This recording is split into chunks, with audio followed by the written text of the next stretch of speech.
So buza nje imibuzo emibala ne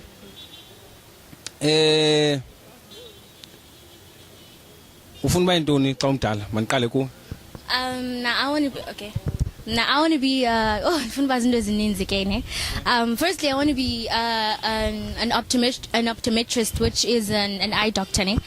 And then secondly I want to be an artist, like in terms of yeah, and also engineer skaso kancing yabo. Yeah. Mna ndifuna uba yi-forensic scientist. Ndifuna usebenza. Okay. Mna ndifuna uba yi-forensic scientist. Ndifuna ufind the cure, the cause ba umuntu sweleke njani, besweleke nini. Ya ndimvula umzimba ndibone bakwenzeke ntoni kuye kuze asweleke. postmortem. Yes, ndifuna ukwenza loo nto. Okay. Sicela ubuza kuwe ntombazana ne. Uthi ubala ba ntoni? Siswane igama lam. Siswane Martinez. Oh, okay, optometrist. Uthi yenza ntoni ngani? Optometrist is a doctor that specializes in eyes, like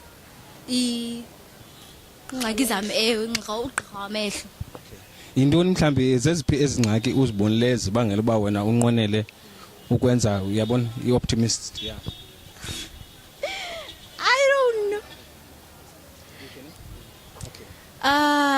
I'm not sure by zintoni, but then it's what I want to do, okay, Vandicho, and bonanga like yeah. Masize kuwe uthi intoni ebangela uba ucinge ngoba uthi intoni le Forensic scientist. Yintoni le ibangela uba ucinge ukhethe unqonela uba yi-forensic scientist? Ingxaki umthetho wami umuntu ocurious ne, ndifuna uyazi ba kwenzeka ntoni kumzimba womuntu ke iswelekile okanye loo nto yenzekileyo emzimbeni womuntu. And into endizibonileyo kwa apha eSouth Africa ba kula industry abanintsanga abantu abangabafazi pha, so that's why funa ube nesibindi kofuna usebenza pha. So like baninzi abantu mhlawumbe umuntu asweleke angaziwe ba kwenzeke ntoni kakuhle apha kuye, so ndifuna ukwenza loo nto ke mna ke ndiyazi ba umuntu asweleke njani bekutheni kuza like abanye abantu yakwazi ukuthiwa umuntu benze i-suicide kanti i-motive bengazenzanga suicide, kwenziwe ngathi benze i-suicide kodwa mhlawumbe ubulelwe ngomnye umuntu then wenza ngathi wenze i-suicide. Yeah, so that's fine. Okay, ndiyakuva. Ndicela ubuza esi sikolo senu is it a multiracial school? Yeah, it is. It's a private multiracial school. Yeah. Private school ne, a multiracial. Okay. Bakhona abanye abantu pha abangengomaXhosa? They are like Nigerians. Yeah, Nigerians. Yeah. What about colors? There are few. Akon. And whites? No, Way white. corn. There was one white person. Wow. And the principal or the staff? Stuff. Mostly. It's mostly they're from like South Africa. No, mostly it's foreigners. Yeah. Yeah, foreigners. Okay. Only prefer ukusebenzisa igama foreigner, but ikhona into ekhoyo ethi an African cannot be a foreigner in Africa. So to treat our fellow brothers and sisters as foreigners is what leads to into ezifana nezonophobic attacks yonke lanto leya.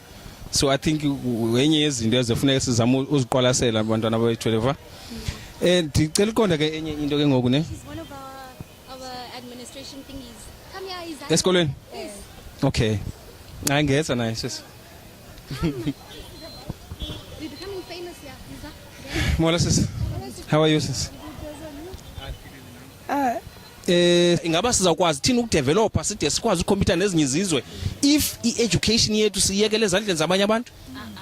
Ubona njani wena sis? No, I don't think it's possible now because kaloku there are sinakhulu challenges sisenazo and ngekulana buke wayitela wathi sometimes sikhula sinala mindset yento yobana funeka siphangele siphangele lo mnye umuntu kanti ekuleni basifundele into yobana okanye sifundele into yobana siziphangelele thina sizimele yabo. So we need to remove that mindset iqala engqondweni zethu thina itself.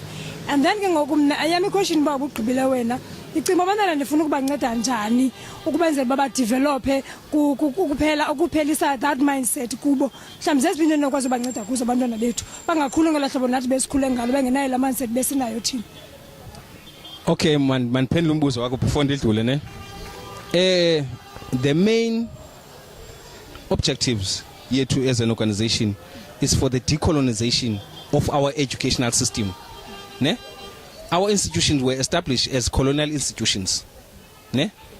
Which were meant to colonize the African mentally. Ne?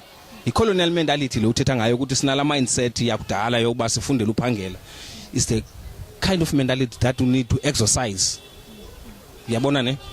So ithi lento, our educational system needs to be decolonized, ne? But eyona nto thina esisuggestayo as a solution is that we are supposed to establish our own independent institutions ezawuba ne curriculum yethu and they provide the quality education that we think our children need ukuba sizoba ngaba bantu sifuna sibe ngabo okanye ke sisizwe sifunayo okanye isizukulwane esizayo sifuna sibe siso sizawuba ngcono kunathi because thina into siyaziyo kuyophangelela umlungu sibuye la mali siyoyinika abantu kwa umlungu lamini wamkela ngale imali yakho ushiyapha ko Edgars nasezibhankini naphina nasematyaleni siphila ngamatyala yabo. So izawuthi ke ngoku isizwe sisinde siqiniseke ba abantwana sibakhulisa ngendlela efanelekileyo bangasiqhubekeki nala mfundo yayisilwelwa ngabantwana basolekayo ngeJune 16 ekuthiwa ibhandi education because educational system khange itshintshe ncam kuyeke nje kwathiwa izaba free. Niyabona ne? So mna yiyo andiyanobuphendulekile na mntasi. Hayi ndisaphendulekile but kaloku excuse me. Na i-possibility yakho inganganani ekubeni ba mhlambi ingaba successful le idea yeni into yobana babe sikwazi uzenzela ukuthi ezikolo. Yes, how possible it is? It is highly possible if thina sinokuzinika laa nto because ilapha into iphi if we have a will, if singakwazi ukuyisusa la mindset yabo singayibona inidi yoba siyenze lento because it is possible. Nditsho ngoba imali esisebenzisayo umzekelo ngefestive qha yabona uqala ngoku uyotsho ngo December imali ezawuspendishwa ngabantu abamnyama ne xa unoyijonga ubungakanani bayo just that ngoku andikwazi unika the specific statistics yabona ne la mali is enough for us to build our own institutions, even our own universities. Ezinye izizwe zenza njalo umzekelo ama-Arab nje ngibena la nkolo yawo ye-Islam ane-Islamic institutions zawo amakula ama-India ane-institutions zawo azawukwazi ukukhulisa abantwana babo ngeculture yabo ngezinto zabo. You see, to send our children to other people, you know, laa nto uthi uDr Amos Wilson abantwana baba alienated to themselves, to their own people ne ibabangela bake ngoku education ithini into abakwazi uyenza kuphela kusolve i-problems ababantu is to work for abantu abamhlophe. Umzekelo into eninzi ethethekayo xa abantu bethumela abantwana babetanu bathi bafuna ukwazi uba bakwazi ukukhumsha kakuhle bazokwazi uqesheka. Yabona uba bazokwazi uqesheka xa i-quality education yokwenyani why ingenzi i-education yokwenyani iyenze abantu bakwazi ukuziqesha okanye baqesha abantu babo bakubo because you can't rely ukuqeshwa zezinye izizwe because izizwe nezizwe isizwe nesizwe siqala ngaba kubo igazi liyajiya kunamanzi. So ngehlobo esimispenda ngalo because yimispend lesiyenzayo we can invest on our children's future if singaba serious. Aniphendulekile but one last question ne now that they're writing exams mna ke ngoku bengicinga into yobana like mos nani funeka nenze indlela zonto yobana nizame ubasondeza kuniqala so that bazoyibona ezi ideas zenithetha ngazo. So mna I was thinking of now that bebhale exams akukho ndlela nobanceda ngayo okanye nobancedisa ngayo na akukho late because they're still writing exams, especially exams. Some of them they need to study guides or some stuff, you see, especially from grade late, especially maths. Maths is the challenge starting from grade 8 up to grade 12. So how do you think you can help them? Singayivuyela kakhulu loo nto sisi-study group because benikhe ndanotisa izolo ecampusini bona esinye sesi-students zethu esenze i-teaching sinceda abantwana base-George Randall bebephaa bese-uniformini besuka esikoleni baya phaa ecampusini straight bafumana phaa iclass kwenye eze-lecture halls zethu bencediswa nge-maths. So singayivuyela kakhulu loo nto sisi-study group ukuncedisa abantwana bethu towards exams yabo, because umuntu ngamnye kuthi une field aspecialize kuyo, then sayazi bangubani ogudi pass simnikele kulo subject. Ayibona njani into yokuba sithumela abantwana bethu kwizikolo zabelungu bakhuliswa ngabelungu? Ngoku ndifuna uqonda nje ba sibona njani lonto singabahlali ba isiqhubekeke nalonto and izawusibeka phi njengesizwe. Umna xa nokunika my personal point of view ne owam umntana okanye ngaske thina luhlanga lomnyama abantwana bethu sibaqalise kweza zikolo zethu aselokishini umuntu afunde pha eyazi culture yakhe, because imbi into kwa umntana xa funeka lese umntana kuthiwa uhlala phi athi uhlala ecala kuba ekhulele kweza zikolo zabilo akakwazi umpronounce la cala usigathi yena I'm from Khala, then bazothuka abantu bakuphi ke ngoku eKhala, kanti xa umqalise kweza zikolo akhule kwazi uyifunde language yakhe, then ngexa sepha senza ke ngoko 06-7 then ungamsa ngokweza zikolo. Abanye bathi I can't even read Xhosa. Bathi I can't read Xhosa, but I can hear when you are speaking Xhosa. I can understand what you are saying. Imbi ke lo omnye cannot express himself ngelwimi lakho ngolwimi lakho kwabo tu. Imbi ke lonto leyo, imbi. Yenze nisithi ngaske umzali ngamnye amqalise umntana wakhe kweza zikolo ase-township ayifunde yonke, ayifunde language yakhe efundiswa ngutishara osaziyo isiXhosa, njengexa sepha phambili standard 6 standard 8 then angamsa ngokweza zikolo zezi-formal models esikolo umntana akwazi uyifunda ilanguage yakhe. Nole nto esiyibonayo yenzekayo ngoko. Enkosi, ndiyabulela kakhulu ngempendulo yakho. Nansi ngomnye umbuzo olandelayo, ingaba yintoni kanye eyona nto ebangela uba sibase, because uthi ultimately funeka sibasile, ingaba yintoni mhlawumbi? Not funeka sibasile xa umzali efilisha ukuthi makamse angamsa, kodwa ngaske amqalise kwesa sikolo. Ndiyakuva ke mbuti, inoba yintoni ebangela uba abantu bakholelwe ukuba abantwana bethu kuze bafumane i-quality or a good education funeka babase kweza zikolo zabelungu? Inoba yintoni? Abantu banalantu ba kwizikolo za-township akufundiswa, but nabantwana bafunda kwizikolo za-township iyafundiswa phaa. Ndikhe nda-involve esikolweni babonela abantwana befundiswa phaa, bekhe ndangu-SGP chairperson kwisikolo sabantwana abafunda phaa, babona abantwana bayafundiswa phaa, kuyafundiswa phaa. It's just that ugovernment akazisi zonke i-resources kweza zikolo, unlike kweza zikolo masekuba kweza zikolo zabantwana bethu ayikho i-library, kodwa bunomsa kwesa sikolo sabelungu unayo ukhona yonke into, uyakwazi well resourced zona, unlike eza zethu. Inoba yiloo nto bantwana abanye abazali bebasa kweza zikolo. If ugovernment unosazo zonke i-resources kweza zikolo zethu ze-township, andiyiboni need yoba umntana ungamsa kwisikolo se-multiracial.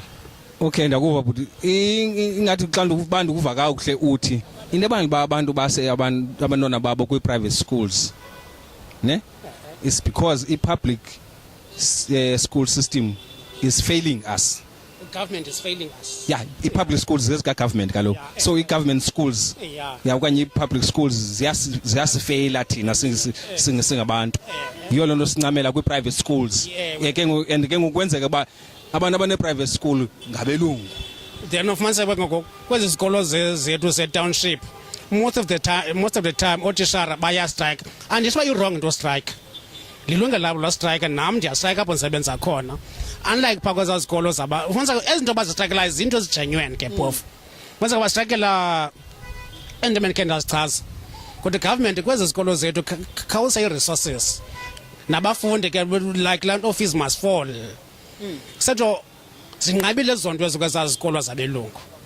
Ya inaba yiloo nto ke abantu xa ugovernment ipoint ugovernment xa nozoyeza izikolo ze-township kunga-right, because ufumaniseka uba ufundisa nje kuyanetha nantsi imvula umntana akakwazi uya esikolweni yophukile ifestire, imvula iyangena, ufundisa nje nalo ithontsi setsho imbi ndikhe ndayibona abantu abafundi bese-10 befunda e-10 runner up Eastern Cape bayofunda bashiya isikolo sabo because babona naba bathi akho mahloko mosinesa sikolo nalapha e-10 bayivale indlela zafana ngathi siphandle.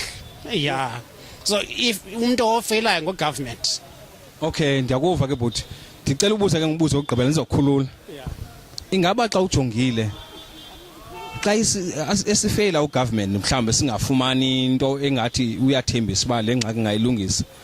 Kunganjani xa sinothi thina sizixelele okanye uyibona njani into ethi because ne-idea ethi we are supposed to have our own independent institutions if public institutions ziyasifeyila, if public schools ziyasifeyila, why can't we establish our own independent or our own private schools as black people apho sakwazi ukuba ne-curriculum ezakwazi uthini ukuhambelana nabantwana bafundiswe ilwimi labo ne-culture yabo babe befumana the quality of education bebezayifumana kwi-private schools zabelungu but ibe i-curriculum apho ezawuthini ezawuba relevant kubo ezawubangela uba umntana akhule enguye akwazi ukuba lulutho kwisizwe sakhe because once ukhulule sinento ethi once ukhuliswe ufundiswa ngabanye abantu abo bantu umzekelo ibhandu education abelungu babesenzela uba suthi noba ufunde kangakanani ekugqibeleni uzaba sicaka sabo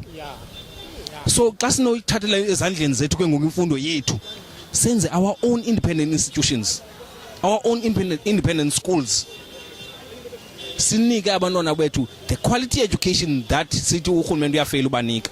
Uyibona njani lo idea?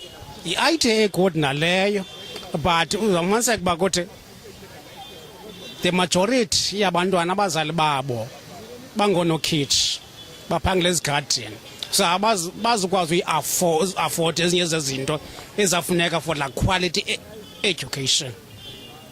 Masithi ke ngoku naku ke ngoku isininzi sabantwana bekwi-private schools abantwana abaninzi nangoku elokishini bezapha etown izikole ezininzi ziyavala elokishini zininzi izikole ezivalileyo phaa endicinga uba inoba enye yezo zinto is because abantu can afford ukubazisa abantwana babo kwi-private schools. So ke ngoku ndithetha ke ngoku ngento yobana eza private schools zabelungu zisapotwa kwasithi sikhuliswa sithi ngemali nangento yonke we are supporting them so why can't we use that support base sizenzele ezethu? Ndicinga uba ne-corruption abiyayidlala indima because bunojonga most yezi zikolo fumanise ukuthi asikho registered isikolo esithile u-owns that school afumanise ukuthi ngumntu omnyama. I-private schools Most private schools fumaniseka azikho registered fumaniseka ukuthi i-Department of Education ithi sasijonga ezi sikolo ezi fumaniseka uba asiyiveli asikho zincwadana asiyiveli phaa kubo.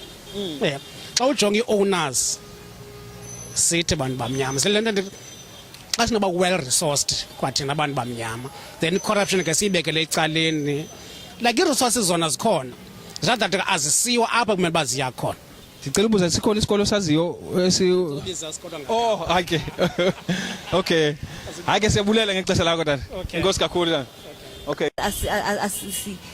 sohlukene ewe basohlukanisa before but ke ngoku senzani thina ukunyusa sidimaneni to build the communities zethu uyabona yonke into especially I'm glad banantira nge-education i-education yethu is like kube kakhulu kwiilokishi zethu kube kakhulu ezilalini zethu if abantu abaphumeleleyo abamnyama ii-businesses ezimnyama zinga-investa kwi-education yabantwana abamnyama singaliqhuba libheke phambili lelizwe but asiyenzi loo nto leyo. Ndityebile so what bantwana bam bafunde e-private school ndigqibile ulife wam perfect wena mmakhelwane wenzani none of my business. Enkosi ndiyabulela kakhulu ngempendulo yakho. Uthi one of his scholars ne esifunda i-works zazo as a study group ne we are studying i-works of revolutionary scholars who came before us ne who inspired us in this route siphetheyo ne we are advocating for the decolonization of our educational system. We say ibhantu education ayenzelwe ukudodobalisa ingqondo zomuntu omnyama befanele bilizwe xa kuthiwa likhululekile iyatshintshwa totally ne sibe ne-education entsha ezawufundisa abantu bakhululeke ngokwasengqondweni because leya yenzelwe ukusicinezela ngokwasengqondweni. Uyabona ne these kind of mentality uthetha ngazo zezinye zezizathu ila mfundo yakudala. Uyabona ne so I'm not sure noba okay ndingatsho ndithi undiphendule benibuza mosiba kakuphinde undiphe kulandawo kancinci ne andikhumuli kahle uphele usithini kanye imbuzo wami busithi why can't we establish our own independent institution rather than sending our kids to our enemies to be educated? Because we've got enemies. Asikho sizwe singenazijaba. Okay, don't you Okay. Oh Lord. All right. Okay, let me Okay, Mamel. The reason why Oh Lord, no, Mamel. Mamel.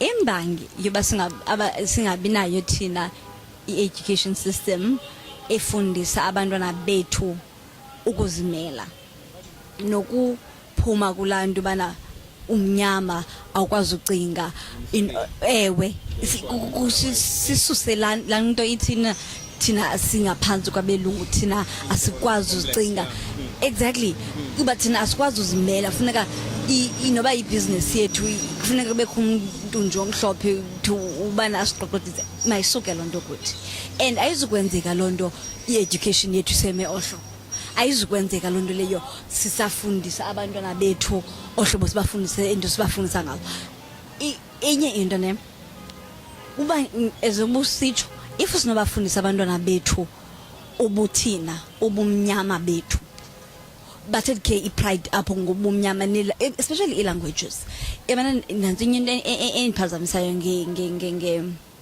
nge multiracial schools bayithatha ulwimi olwethu bayaluthatha ne culture yethu and abazali nanzinye into abazali xa ndithumela umntana wami bamakayofunda phaya makangayi phaya alibali makayele lento ayeleyo but abuye xa buya angazilibali ungibanina makazazi uba ngomXhosa ongumXhosa azazi atake pride naxa thethayo azimele ba ndingumXhosa ayimele ndimnyama and andizuba feel inferior just because unomhlophe.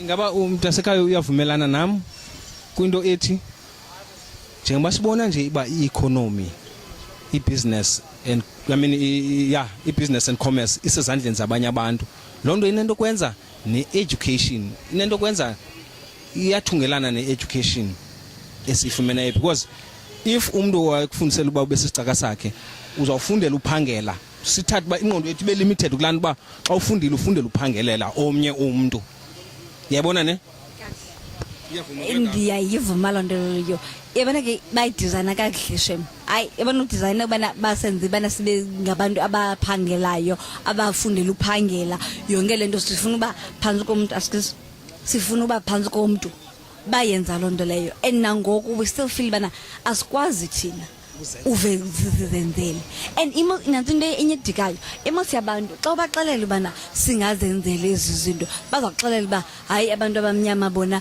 siyonqena thina asonqeni thina asonqena asiqalisanga ngoba nabasebenzayo if besonqena ngoba nabasebenzayo if thina nasezifama ayingobelungu abalingimayo ubhasi uma pha abambelele isandla esinqini ulinyelwa ngobani sithi but profit ibheka kubani ibheka kuye kulamntu uyi-1 ime apho lonke yonke into lento thina asonqeni sithi abasebenzayo nathi thina sithi bana hayi sifuna bana sithi abamise i-economy yelizwe sithi abasebenzayo and uyanotice apho uba njengoba apha etown abelungu bemka boba koma-Beacon Bay koma-Nahuni yabona bazikhwebula babona basekho baninzi apha uyayinotice uba ezavenkile zabo bashile ezi-occupywa ngabanye abantu ngamaPakistani ngama-China ngama-India where are we ayikho ivenkile lomXhosa apho bazikhona zimbini zintathu but ivenkile ezininzi zithathwe ngabanye abantu yebana ke siyavumelana ngaloo ndawo ndiyavuma ibuyela phi ke loo nto leyo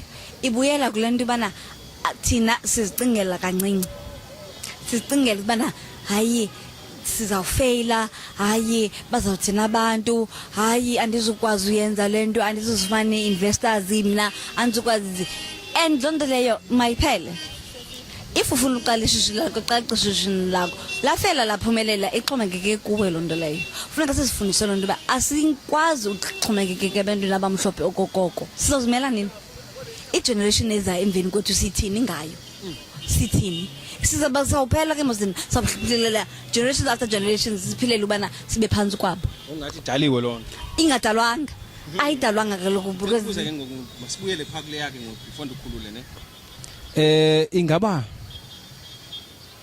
oh bisithi question why can't we establish our own educational institutions sizokwazi unika abantwana bethu imfundo le ibafaneleyo bazakwazi ukwenza isizukulwane esizakwazi ukuthatha isizwe sethu kule ndawo sikuyo sisibeke phambili mamela ke unobangela singakwazi ukwenza education system yethu eyethu thina abantu bamnyama ezawuphuhlile not education system. I'm no longer talking about an educational system now. I'm talking about building our own schools, our own private schools. Esizawuba ne curriculum yethu. Esizayiseta ibe lehlobo silifuna ngalo izawukwazi uproduce aba bantwana sibafunayo. Mamela ilele philonto leyo phaphezulu. Ilele nje phaphezulu, ilele apha ezantsi. Apha ezantsi imosi yabantu mandithi okay mna nawe wena ufuna uphusha le agenda bana abantu abantwana abamnyama masibafundisa ngokokwethu okwethu imvelaphi yethu yonke into yethu isystem yethu ezawusebenza for ubuild umntana omnyama. Yes, great idea, but you go ngaphandle ke ngoku ne idea yakho leyo uyofuna ke ngokubana okay masimelaneni uzaba wedwa because mna ndikhule ngale system ndazi le system ndisupporta le system. So xa uzawena nesi idea yakho ezawuthi fundisa umuntu omnyama ukuzimela, fundisa umntana omnyama ukuphatha kwemali, fundisa umntana omnyama uzazi uzaba wedwa because kaloku mna nalo se next door thina besifunde ubani hayi funda kaloku nje uqeshwe uzaba wedwa. So if I community ingaphuhlisa kwa aba basebabadala othina sime thina sithi okay thina sifundiswa ohlobo masiphakameni ke ngoku and sibonile le nto ba irongo siyayazi birongo noba sinyamezela but siyayazi birongo. Why thina ke ngosingakwazi thina siqomba bani bayaziyo sithathe aba bancinci ke ngosibafundisa ba okay nanti challenge sime ezululutsha sime aba badala bona okay sebe out sithi bantu batsha ke ngoku. So lilonke uyavumelana nathi babe le route isifanele gqithi yeyona asifanelanga basixhomekeke uba ubomi bethu bonke sawuxhomekeke ukuncedwa ukukhutshwa ngabanye abantu kule ngxaki because abanye abantu baphila ngokuba sikule ngxaki sikuyo ukuze bakwazi uqhubekeka be in control ne privileges zabo. Their aim is to maintain the system, to maintain the status quo. Sithi kuphela abazakwazi utshintsha imeko. Ayisecace but sithi cha abantu abashekile bana masigqibele nto. Ndiyabulela kakhulu umuntu asekhaya. Ndithetha nabani? Ndithetha nabani? Waphi? Yo yendlala eMdantsane. Okay. Ku Facebook kwenye ku social networks ngakufumana njani? Nwabisa Ncudwane. Ndithetha nabahlali kaloku umuntu unomdla. Onomdla okay. Okay, you want to say hi to your friend? You want to shout out? No, I don't want to shout out to any friends. I don't want to say anything else. It's like that. Ndifuna yo cha abantu abamnyama masizimeleni. It's about time. Ixesha lifikile. Iba sobuleqa nemveni kwabelungu sihambe sicela imisebenzi endaweni basizenzele. It's enough ngobethu nani. Enkosi sinwabisa mani. Inkosi kakhulu. Bye bye. Molo buthi. Molo. Kunjani? Asiyaphila kunjani? Asiyaphila nathi man. Ngutithise mina isename yami ndifunda apha eFort ndenze education sine yo lebe card lami izamnta kodwa kancinci lo cameraman uthi man sisondele kancinci so sifuna iviews zabantu ne and one of izinto that we are advocating for as an organization. We are an Afrocentric study group, okay, an academic society which advocates for the decolonization of the educational system, sure, ne? Sure, and to encourage our people to take full control of their own education, or of their children's education, sure, ne? Sure. So umbuzo oqala ndifuna ukubuza wona ke sendizokuva kakuhle ba wena undawo kulondawo is that ibona njani into bana singabantu abamnyama we only rely xa sibona i-public school system is failure sise abantwana bethu kwi-former white schools okanye kwi-private schools? Well, you know, I mean, I think it goes a long way because the way the system is worked out and the education system is built, it's built on the interests, okanye, to only focus on the interest of Western civilization. Because apparently there's, you know, there's this notion, yobana,